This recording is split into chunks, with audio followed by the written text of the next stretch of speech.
नमस्कार दोस्तों, मैं महक चौधरी लेकर आई हूँ आज आपके सामने एक ऐसे शख्स की कहानी जिन्होंने अपने जीवन में बहुत स्ट्रगल किया, लेकिन आज उन्होंने अपने जीवन में एक ऐसा मुकाम पा लिया है। उनका एक जो चेहरा है, एक बहुत ही फेमस चेहरा है।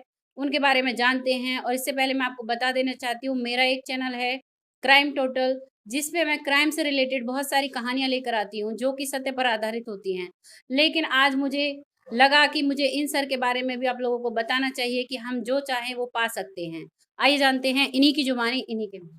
जी सभी को आपके दर्शकों को बहुत-बहुत धन्यवाद कि मतलब वो आपसे जुड़े हैं, आपकी क्राइम की स्टोरियों को महसूस करते हैं, देखते हैं। और आज हम मुलाकात है जो हमारी भरतपुर में हो रही है। तो मैं कहना चाहता हूँ आपको कि जो आप अपनी परंपरा के अंदर रह कर के जो ये काम कर रहे हैं, वाक़ई में बहुत ही ज़बरदस्त काम है। मतलब आजकल का जो समाज है वो समाज कहीं न कहीं उस चीज़ से दूर भाग रहा है। जो सत्य आधारित जो घटनाएँ होती हैं, उसको पेश करने में वो डिमोटिवेट होता है, मतलब वो मोटिवेट नहीं हो पाता। अब मैं इन सर से कुछ ऐसे क्वेश्चन करना चाहूँगी क्योंकि ये लाइव लोकेशंस पे जाके वीडियोज़ बनाते हैं। मैं इनसे पूछना चाहूँगी जो हम क्राइम की स्टोरियाँ लेके आते हैं, हमारा भरपूर प्रयास होता है कि इन कहानियों को सुनकर आगे कहीं भी क्राइम ना हो। लेकिन इन्हीं के बारे में ऐसी कुछ बातें मैं सुदेश सर से जानना चाहूँगी, वो उन्हीं से सुनते हैं। क्राइम की जहाँ तक बात की है, काफ़ी ऐसे लाइव लोकेशन पे मैं गया हूँ। अ, एक कुछ टाइम पहले मैं एक लोकेशन पे गया था, जहाँ पे जो मतलब ज़मीन होती है, जिसका मतलब मालिक होता है, उन्हीं के खेत में काम करने वाले ने उनकी हत्या कर दी और वो भी चंद पैसों के लिए। तो ये क्राइम पैदा कहाँ से होता है? मतलब क्राइम का आइडिया लोगों को आता कहाँ से है? मैं अभी रिसेंटली मैं मतलब 2 चोरी की घटनाएँ हैं जो कवर कर चुका हूँ, करीबन 15 लाख रुपीज़ और जो गहने वग़ैरह और वो भी एक ऐसे अंदाज़ में कि पहले उनको मतलब देखा जाता है कि अंदर कौन सो रहे हैं, क्या कर रहे हैं अंदर, उसके बाद में वो एंटर करते हैं। तो मतलब कहीं न कहीं जो आज का समाज है वो कहीं न कहीं मोबाइल्स जो गैजेट है, उस गैजेट के आधार पे काम कर रहा है। गैजेट से उनको आइडिया आता है। तो मेरे ख़्याल से ऐसी चीज़ें बैन होनी चाहिए, जिसमें हम जैसे यूट्यूब पे सर्च करते हैं, फ़ेसबुक पे सर्च करते हैं, उससे रिलेटेड हमें आइडियाज़ बहुत सारे मिल जाते हैं। तो जी। ऐसी चीज़ें जब तक हम ब्लॉकेट नहीं करेंगे, तब तक मुझे नहीं लगता कि हमारी जो आने वाली मतलब पीढ़ियाँ हैं, वो इस चीज़ से मतलब दूर भाग सकती है। कहीं न कहीं फिर आने वाली पीढ़ियाँ हैं, जो युवा वर्ग है या आज के जो बच्चे हैं, कल वो बड़े होंगे, तो जी। उनके लिए एक महत्वपूर्ण चुनौती बन जाएगी कि उनको जो चीज़ सर्चिंग में कर रहे हैं, जैसे अभी केंद्र सरकार ने अडल्ट्स चीज़ को बंद कर रखा है। ये बहुत अच्छा फैसला है, 2 साल पहले किया है, तो उससे बच्चों की मानसिक परिस्थिति में बदलाव आया है। मानसिक स्थितियाँ बच्चों की चेंज हुई है। एक जो जिसको कहते हैं कि पहले बच्चे क्या होता था कि गूगल पे जाकर के और वो फटाफट सर्च कर लेते थे और उन चीज़ों की लिस्ट बड़ी लंबी-चौड़ी लिस्ट आ जाती थी। जी, और मैं एक यहीं जी। पे आपको रोक के एक बात बोलना चाहूँगी कि जो ये आजकल बच्चे क्राइम कर रहे हैं, इनमें कहीं न कहीं पेरेंट्स का भी हाथ है, क्योंकि वो अपने बच्चों को अवेयर नहीं कराते इन चीज़ों से और ना ही वो अपने बच्चों को संस्कार देते हैं कि बेटे या बेटी अगर आप ऐसा करोगे तो इसका नतीजा आपको ये भुगतना पड़ेगा। वो कहीं न कहीं शर्म महसूस करते हैं क्राइम के बारे में अपने बच्चों को बताने से और हम बहुत सारी ऐसी घटनाएँ लेकर आते हैं, जिन्हें सुनकर हमें खुद भी शर्म फ़ील होती है। लेकिन अगर हम इन शर्म की चीज़ों को लोगों के सामने नहीं रखेंगे, तो बच्चों को इन चीज़ों का पता नहीं होता और वो फिर से ऐसा ही क्राइम दोबारा से रीओपन कर देंगे। तो मेरा आप सभी से ये रिक्वेस्ट है कि जो हम क्राइम की स्टोरियाँ लेकर आते हैं, इनमें हमारा एक संदेश होता है, ना कि हमारा ये कि दुनिया में हम ये जो एक पोर्नोग्राफ़ी चल रही है, उसको फैलाना हमारा बिल्कुल भी एक कोई उद्देश्य नहीं है। सिर्फ़ और सिर्फ़ हमारा उद्देश्य होता है कि आप लोग इन कहानियों को सुनकर अपने फ्यूचर को सेव करें।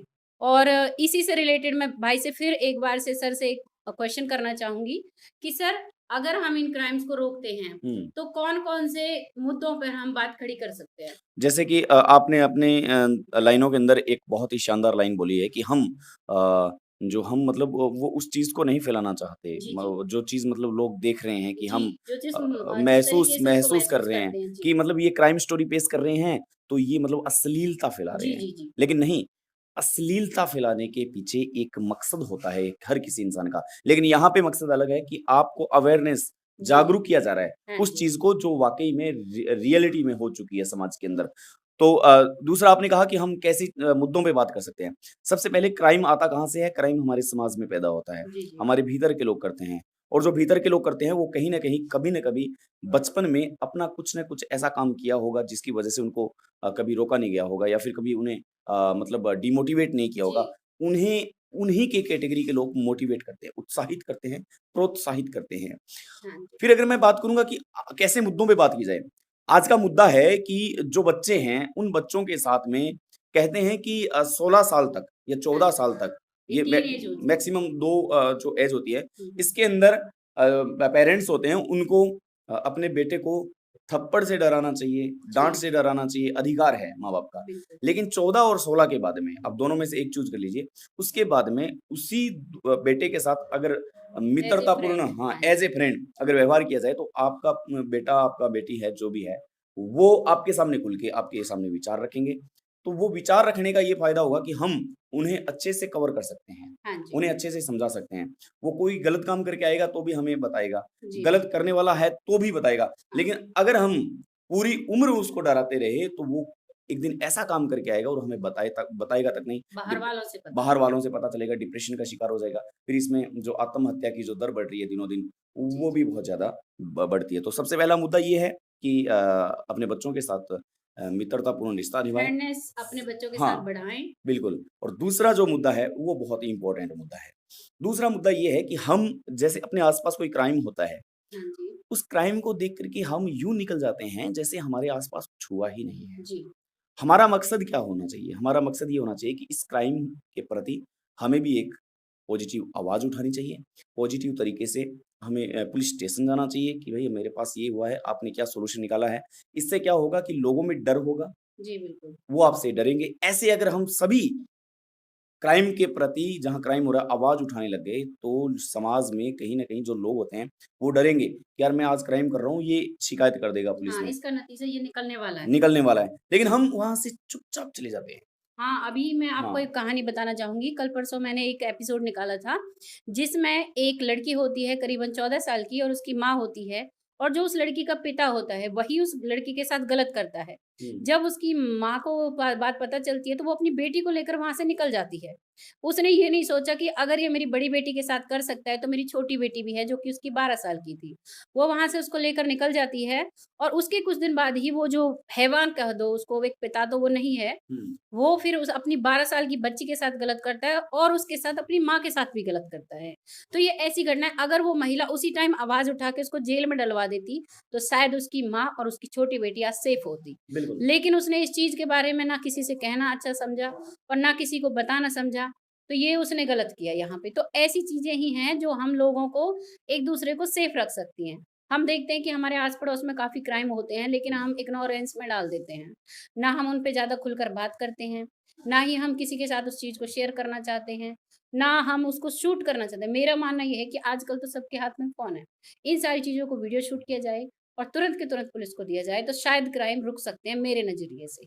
और आप बताइए इस पर आपका क्या कहना जैसे है? आपने बात किया कि एक पिता ने अपनी एक बड़ी बेटी के साथ मतलब गलत किया। हाँ जी, माँ ने उसको कुछ नहीं बोला, फिर हाँ उस जी। माँ के साथ भी गलत हुआ, उस छोटी बेटी के साथ भी गलत हुआ। हुँ, लेकिन एक पिक्चर आपको याद आ रही होगी, मैं थोड़ा-सा स्लिप कर रहा हूँ माइंड से जी, कि एक पिता जेल में थे और जी। उस पिता को भूख लगी हुई थी हाँ और जी। उसका मतलब खाना-पीना बंद कर रखा था। हाँ, हाँ, तो हाँ। बेटी उसको दूध पिलाती दूध थी। पिलाती थी, जी, अपना दूध पिलाती थी वो, मतलब वो हाँ, खिड़की से वो पिक्चर आप लोगों ने भी देखी होगी। हाँ, देखिए। तो वो एक प्रेम की तस्वीर है। वो तो अलग बात हो वो गई। एक अलग बात हो गई, जी, जी। वो नज़रिया चेंज हो गया। लोगों का लेकिन नज़रिया उसको भी गलत है हाँ, देखने को, बहुत से लोगों बहुत का। से लोगों का है, जी, लेकिन चीज़ें कॉमन हैं, जी, बिल्कुल। चीज़ें कॉमन हैं। अब दोनों परिप्रेक्ष्य हैं। वो भी एक बाप है जिसने गलत किया, लेकिन यहाँ बेटी अपना दूध पिलाने के लिए बाप को जेल में जा रही है, जी, जी, ताकि बाप मेरा बच सके बच सके। भूख तो से ये प्यास दोनों से। चीज़ें हैं, पॉज़िटिव एंड नेगेटिव। जी, बिल्कुल। इसलिए जैसे आपने जिस घटना का बताया, उस घटना को मतलब कि आज कितने लोग आपका वीडियो देखा है, हज़ारों लोगों ने सुना है उसको। जी, जी। तो उसमें से अगर 2 लोगों ने भी इस पॉज़िटिव चीज़ से कोई पॉज़िटिव चीज़ हाँ, ली। पॉज़िटिव चीज़ ली, तो जी, वो कम से कम इन चीज़ों का ध्यान रखेंगे। जैसे मान लीजिए कि अपने एक तो जो बाहर के जो लोग होते हैं, जैसे मतलब बाहर से मज़दूरी करने के लिए आते हैं, काम करने के लिए आते हैं, उनको अपने घर में पनाह देना। मैं एक ऐसे केस में गया था, जहाँ पे एक यूपी का आदमी 10 दिन से एक घर में रह रहा है। हमने जी। पूछा, हमने सवाल खड़ा किया, मेरी टीम ने सवाल खड़ा किया हुँ, हुँ। कि आप भाई साहब यहाँ कैसे हो? तो उनका कहना था कि नहीं, मैं तो मतलब घूमने के लिए आया हूँ, राजस्थान घूम रहा हूँ। जी, जी। राजस्थान घूम रहे हो, लेकिन एक घर में 10 दिन रहना मतलब संशय पैदा करता है। बिल्कुल। वही ऐसी क्राइम को जन्म देता है। क्राइम को जन्म देता है। ऐसी चीज़ों को हमें सतर्कता नोटिस करना करना चाहिए। चाहिए कि ये भई किस वजह से रुक रहा है, क्यों रुक रहा है? हाँ, जितना आपका वर्क है, आप हुँ, वर्क कीजिए, उसके बाद में क्यों? सवाल खड़ा होता है। लेकिन हम इस चीज़ों को इग्नोर कर देते हैं, वहीं से क्राइम पैदा होता है। जी। हुँ, तो आज का जो ये मेरा इंटरव्यू था, ये सुदेश राजस्थानी सर हैं, उनके साथ था और मेरा बहुत अच्छा एक्सपीरियंस रहा क्योंकि ये मुझे इनकी जो पर्सनैलिटी है, मुझे बहुत अच्छी लगती है। मैं भी एक यूट्यूबर हूँ और ये भी और ये एक चैनल में भी काम कर चुके हैं, जिसका इनका मतलब इनके जीवन पर बहुत अलग प्रभाव पड़ा है क्योंकि इन लोग को फील्ड में जाना पड़ता है। भाँति-भाँति के लोगों से ये मिलते हैं, तो इनकी एक जो मानसिकता है, वो बहुत ही अपग्रेड हो चुकी है। इससे मुझे भी बहुत प्रभावित हुई हूँ मैं भी। तो आप सभी को मेरा इंटरव्यू कैसा लगा मुझे कमेंट सेक्शन में ज़रूर बताइएगा और फिर मिलती हूँ आपके साथ एक नई ऐसी क्राइम स्टोरी के साथ तब तक के